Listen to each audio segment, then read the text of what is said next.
Hello everyone, welcome to Chetan Bharat Learning and welcome back to our series of CDS through MCQs. In this series, we'll cover the entire syllabus of GK for your CDS examination through MCQs. Now currently जो हमारी coverage चल रही है वो चल रही है polity की। तो अभी हम पॉलिटी के सारे टॉपिक्स थ्रू एमसीक्यूज कवर कर रहे हैं। जैसे ही हमारे पॉलिटी की सीरीज खत्म हो जाएगी फिर हम हिस्ट्री की स्टार्ट कर देंगे, उसके बाद हम ज्योग्राफी करेंगे। सारे जो भी आपके जीके में पूछा जा सकता है, जीके के पेपर में फॉर योर सीडीएस एग्जामिनेशन जो कुछ भी पूछा जा सकता है वो सारी चीजों को हम एमसीक्यूज के थ्रू कवर करेंगे। नाउ जैसे कि मैं पहले एम्फसाइज कर चुका हूं, आई कुडंट ले मोर एम्फेसिस ऑन दिस पॉइंट कि MCQ practice is very important for your examination. आप सिलेबस पढ़ रहे हो, अपनी पढ़ाई रेगुलरली कर रहे हो, पर अगर आप एमसीक्यू प्रैक्टिस नहीं कर रहे तो आपके लिए प्रॉब्लमैटिक सिचुएशन हो सकती है। नाउ आपके लिए एमसीक्यू प्रैक्टिस करवाने के लिए यह सीरीज तो हमने चलाई है, साथ ही हमने अपनी एक फ्री टेस्ट सीरीज चलाई है। हर संडे हम एक free and open test series conduct कर रहे हैं एवरी संडे। ठीक है, आपको कुछ नहीं करना, देयर आर नो चार्जेस, आपको जस्ट रजिस्टर करना है ऑन आवर ऐप और ऑन आवर वेबसाइट। तो register on our app or website and you can avail this free test series that will be conducted till your CDS examination on 14th of November, till that examination every Sunday. Alright? तो अगर आपको join करनी है ये free test series then please give us a call. ठीक है, description section में number दिया होगा, please give us a call और register on our website www.chetanbharat.com. Alright?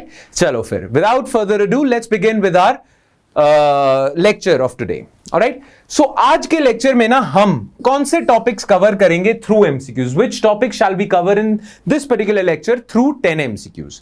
Now governor का टॉपिक हम कवर करेंगे, chief minister and council of ministers and his state council of ministers का टॉपिक कवर करेंगे, कुछ टॉपिक स्टेट लेजिस्लेचर के होंगे। ठीक है, ट्राइब्यूनल्स और सबऑर्डिनेट कोर्ट्स के जो टॉपिक हैं वो हमने कोर्ट्स, हाई कोर्ट्स वगैरह में कर लिया था, फिर भी हम एक अलग से सीरीज लेके आएंगे जिसमें हम 10 एमसीक्यूज के through tribunals and subordinate courts को कवर कर लेंगे। ये मैंने बस इसलिए यहां पे लिखा था कि नेक्स्ट लेक्चर हमारा किस चीज पे हो सकता है। ऑलराइट, बट आज के लेक्चर में through 10 MCQs will cover these 4 topics. Alright, make sense? चलो फिर let's begin with question number 1। Alright, how is the governor of a state appointed? Well, option A, indirectly elected by the state legislative assembly. Option B, nominated by the president. Option C, elected by a collegium consisting of heads of all local bodies of the concerned state. Option D, nominated by the state government subject to the approval of the union government. Well, the correct answer is governor of each and every state is appointed by the president. President appoint करता है and we all know कि president कोई भी decision लेंगे तो union council of minister, prime minister and his council के recommendation पे ही लेंगे। राइट, तो गवर्नर की अपॉइंटिंग अथॉरिटी प्रेसिडेंट है, ऑलवेज रिमेंबर दिस। प्रेसिडेंट के तो इलेक्शन होते हैं, गवर्नर के इलेक्शन नहीं होते, वो central government through president appoint कर देती है और governor stays in the office till the pleasure of the president. मतलब प्रेसिडेंट कभी भी रिमूव भी कर सकता है गवर्नर को, कोई ग्राउंड्स देने की जरूरत नहीं है प्रेसिडेंट को। कभी भी प्रेसिडेंट किसी गवर्नर को रिमूव कर सकता है, किसी को अपॉइंट कर सकता है। राइट, तो the answer to this question is option B. Question number 2, Which of the following is not an essential qualification for the appointment as a governor? Governor बनने के लिए इन 4 ऑप्शंस में से कौन सी ऑप्शन essential qualification नहीं है? He should be a citizen of India. Well, this is an essential qualification. He should be a domicile of the state to which he is being appointed. Okay. He must have completed the age of 35 years. Okay. He must not be a member of either house of the parliament. Well, governor को governor बनने के लिए citizen होना जरूरी है, बिल्कुल सही है। गवर्नर को 35 इयर्स ऑफ एज का होना जरूरी है। गवर्नर किसी भी हाउस का अगर कोई इंसान मेंबर ऑफ पार्लियामेंट है तो वो गवर्नर नहीं बन सकता। अगर उसे गवर्नर बनना है तो उसे अपनी seat as a member of parliament vacate करनी पड़ेगी। तो अगर आप गवर्नर बन जाते हो, you shouldn't be a member of either house of the parliament. But अगर आप हरियाणा के रहने वाले हो और आपको तमिलनाडु का गवर्नर लगा दिया जाता है तो इसमें कोई भी गलत चीज नहीं है।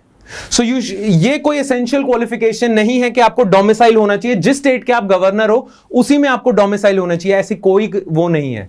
Qualification. Generally in fact government of India भी यही इंश्योर करती है कि गवर्नर जिस स्टेट का हम लगा रहे हैं वो इंसान उस स्टेट से नहीं होना चाहिए। अगर राजस्थान का गवर्नर हम लगा रहे हैं तो राजस्थान का इंसान नहीं होना चाहिए। गवर्नमेंट ऑफ इंडिया तो कैटेगोरिकली कोशिश करती है कि किसी और स्टेट से किसी और को कहीं का गवर्नर लगाया जाए। तो this is not an essential qualification कि you should be a domicile of the state in which you are appointed as a governor.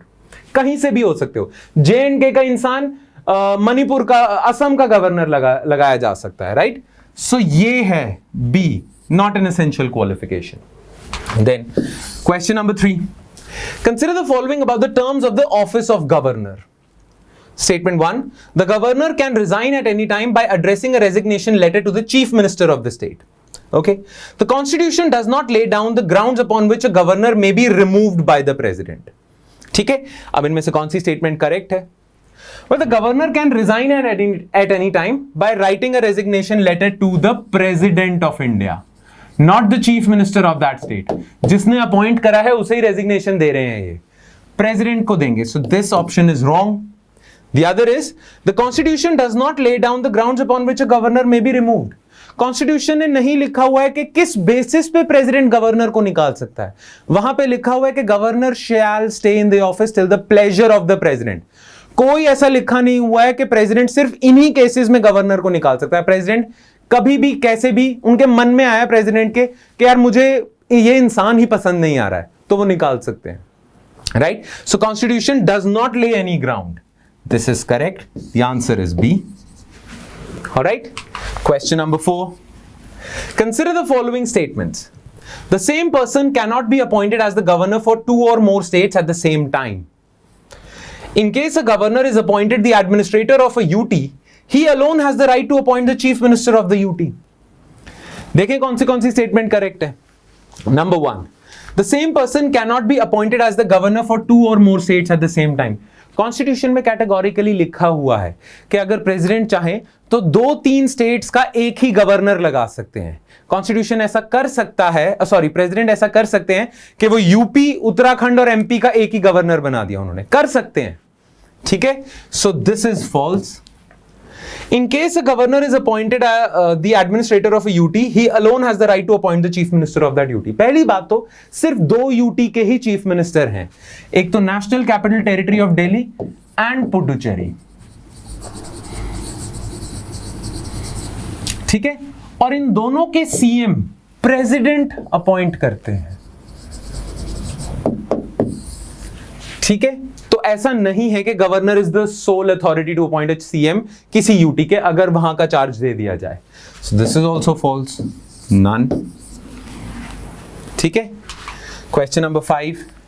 Who acts as the chancellor of state university? कोई भी state university है, उसके chancellor by the virtue of that office होंगे governor. जिस state की कोई state university है उसके चांसलर तो होंगे गवर्नर ही होंगे. हाँ, वाइस चांसलर सेलेक्ट किए जाएंगे, पर चांसलर हर स्टेट यूनिवर्सिटी के गवर्नर होते हैं. ये याद रखनी है आपने चीज. The answer to this question is A. Question number 6. Consider the following statements about the Council of Ministers in the state. It can advise the governor even after the resignation of the Council of Ministers. In case of a dispute of jurisdiction between the Council of Ministers and the governor, the decision of the former is final and binding. Well, which of these are true? पहली, अगर council of ministers resign कर देती है और जब तक नई council of ministers elect होके नहीं आ जाती है, या काउंसिल ऑफ मिनिस्टर ने रिजाइन कर दिया, अब उसी लेजिस्लेटिव असेंबली में से कोई और कोलिशन बन रहा है और कोई और काउंसिल ऑफ मिनिस्टर्स, जब तक नई काउंसिल ऑफ मिनिस्टर्स नहीं बनती है तब तक previous council of minister can advise the governor even after the resignation. So this is true. ठीक है, जनरली लगता नहीं है, पर जब तक नई काउंसिल ऑफ मिनिस्टर्स नहीं आती तब तक पुराने वाले ही काम चलाएंगे. In case of a dispute of jurisdiction between Council of Minister and Governor, the decision of Council of Minister, farmer का मतलब council of minister, shall be final and binding. नहीं, इसके बिल्कुल उल्टा लिखा हुआ है. कॉन्स्टिट्यूशन में लिखा है कि in case of a dispute between governor and COM, the decision of the jurisdiction का डिस्प्यूट है कि कहीं पे लग रहा है कि गवर्नर को लग रहा है नहीं यहां पे मैं अपनी डिस्क्रेशन से काम कर सकता हूं, काउंसिल ऑफ मिनिस्टर को लग रहा है नहीं यहां पे आप bound by add and advice हो, तो उसमें किसका डिसीजन माना जाएगा? गवर्नर का, काउंसिल ऑफ मिनिस्टर का नहीं. ठीक है, वैसे जनरली ये मैटर्स कोर्ट में चले जाते हैं। खैर, द आंसर इज ए। चलिए, let's move on to question number 7।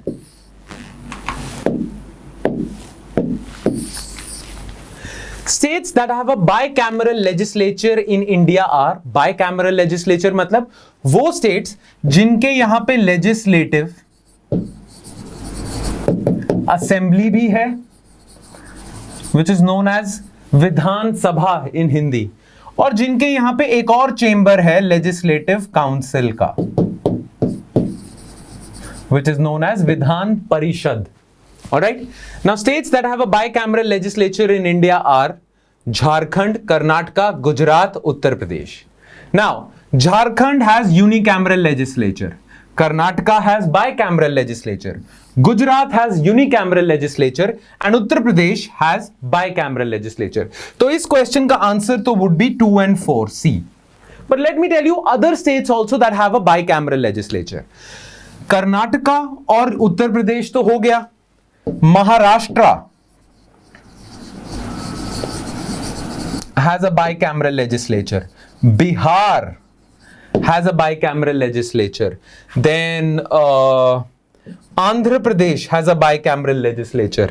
Then Telangana has a bicameral legislature. Maharashtra, Bihar, Andhra Pradesh, Telangana, Karnataka, Uttar Pradesh, 6 of the states have bicameral legislature। पहले ये number 7 था जब जम्मू एंड कश्मीर भी होता था ना एज अ स्टेट। अब तो अबॉलिश कर दिया है आर्टिकल 370 और उसके बाद अभी इसे यूटी बना दिया है, जम्मू एंड कश्मीर और लद्दाख की यूटी, 2 यूटीज बना दी हैं। But when Jammu and Kashmir used to be a state, तब वो भी बाइकैमरल था। तो that means at that time 7 states थी जो बाइकैमरल थी, बाकी सारी इंडिया में स्टेट्स यूनिकैमरल हैं, they just have a legislative assembly. Clear? But अब J&K abolish हो चुके हैं, तो now there are only 6 states that have a bicameral legislature: Karnataka, Uttar Pradesh, Maharashtra, Bihar, Andhra Pradesh and Telangana. इस क्वेश्चन का आंसर सी है।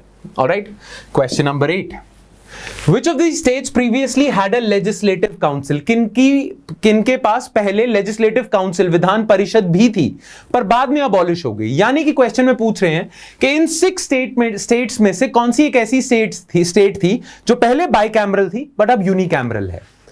आंध्र प्रदेश तो आज भी बाइकैमरल है, गुजरात यूनिकैमरल शुरू से थी, केरला भी थी, मणिपुर, वेस्ट बंगाल यूनिकैमरल थी, Tamil Nadu was one which had two legislative chambers, legislative assembly, Vidhan Sabha, legislative council, Vidhan Parishad. But after some time they abolished legislative council and now Tamil Nadu is a unicameral legislature. ठीक है, तो इस क्वेश्चन का answer तो 6 ही है, only 6. Question number 9.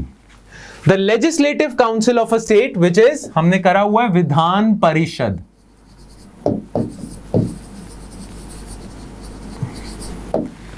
is not subject to dissolution, okay, can be abolished by the union parliament, okay, can be abolished by the president on the governor's recommendation. Now कौन सी statement इनमें से correct है?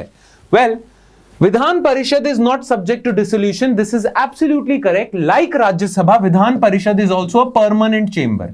It is not dissolved, but every second year its members retire. Right, तो it's a permanent chamber, ये dissolve नहीं होता है, इसका कोई पीरियड नहीं है।